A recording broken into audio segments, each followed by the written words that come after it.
Bonjour tout le monde, aujourd'hui nous débutons une série de 3 tutos qui concernent essentiellement les tissus extensibles style jersey. Je vous montrerai comment poser une bande de poignet, une bande d'encolure et une fois les deux posées, comment monter une manche. Avec tout ça, vous serez capable de faire de jolis t-shirts ou des sweats ou des robes, enfin bon, coudre un haut avec des manches et surtout avec de jolies finitions. Nous commençons donc tout de suite par poser une bande de poignet. Il y a plusieurs manières de le faire, mais dans cette vidéo, je vous en montre qu'une. Et par la suite, je posterai d'autres techniques. Allez, c'est parti pour ce nouveau tuto.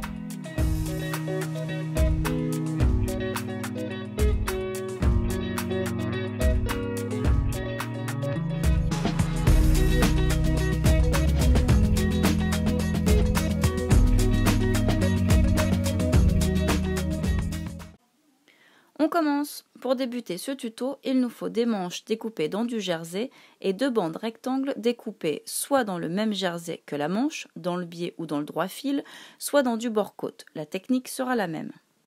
Ensuite, pour définir la largeur et la longueur de cette bande, c'est simple.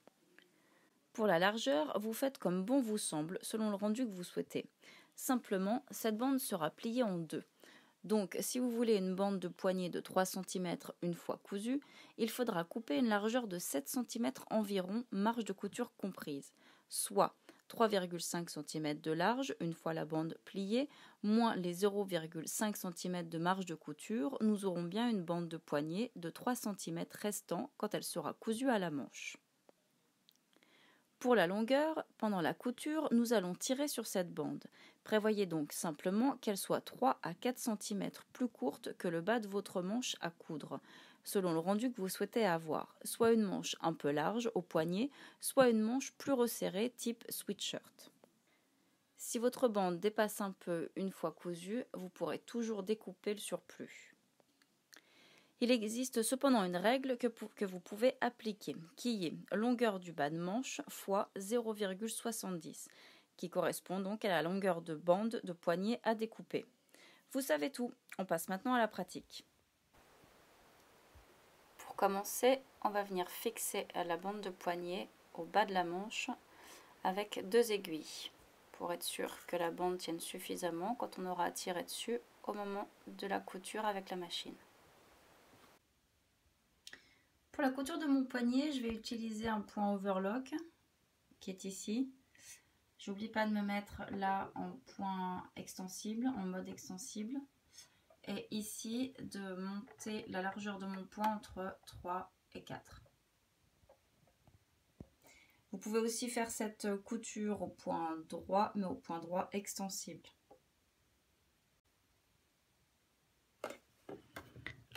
Voilà, je positionne bien mon tissu, je fais un point avant-arrière pour débuter.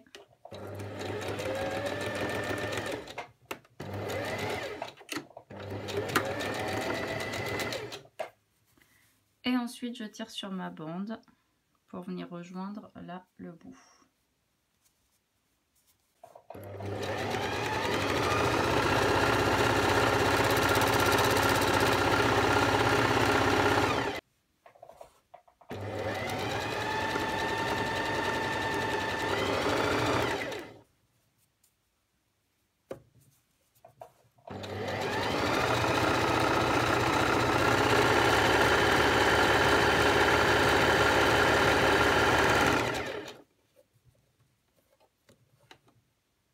Je repositionne toujours correctement mes épaisseurs.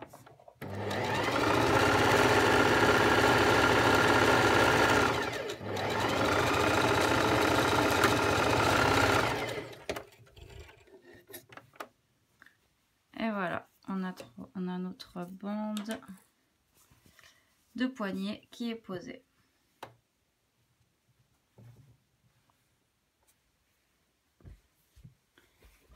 Voilà ce que nous venons de coudre. C'est franchement inratable. Voilà, sur l'envers ça donne ça. J'ai choisi du coup le point overlock pour ça, pour que ça fasse des plus belles finitions. Et puis comme nous avons 3 épaisseurs, ma bande de poignet pliée en deux plus le tissu de ma manche, je trouve qu'avec un point overlock, voilà, ça aplatit bien et ça fait plus propre. Ensuite, le point overlock est aussi extensible. Vous voyez. Maintenant, sur cette couture, on va dire de base, on peut aussi sous-piquer les marges de couture. Ça veut dire qu'on va venir piquer le long de notre première couture, ici, sur le bas de la manche et pas sur la bande de poignet, sur le bas de la manche là. Et donc, on va venir prendre en même temps cette marge de couture ici qui du coup va être solidaire de la manche. Je vous montre. Là par contre je me place ici en point droit et je reste en point extensible.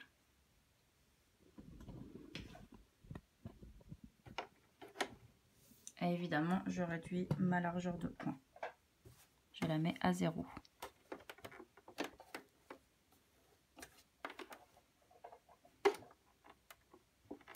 Je me positionne pour être le plus près de la couture, ça c'est pareil, c'est selon l'effet que vous voulez.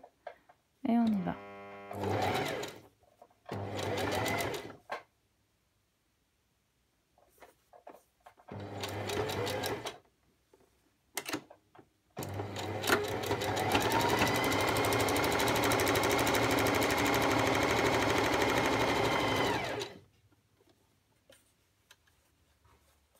Je tire à peine pour pas piquer la fronce.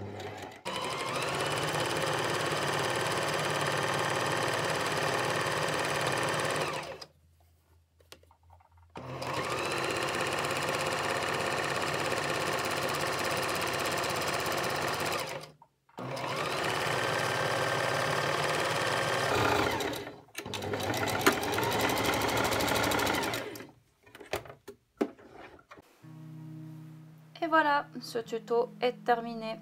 Avec une méthode, vous avez pu voir deux rendus. Ici, le rendu avec la surpiqûre. Vous avez vu, c'est pas compliqué. Nous avons là le rendu sans la surpiqûre et ici avec la surpiqûre. Allez, on se retrouve bientôt pour la suite de cette série de 3 tutos. La prochaine fois, je vous montre comment poser une bande d'encolure. Vous verrez, c'est presque pareil que pour les poignets. Je vous dis à bientôt sur la chaîne de la Petite Sève. Bye bye!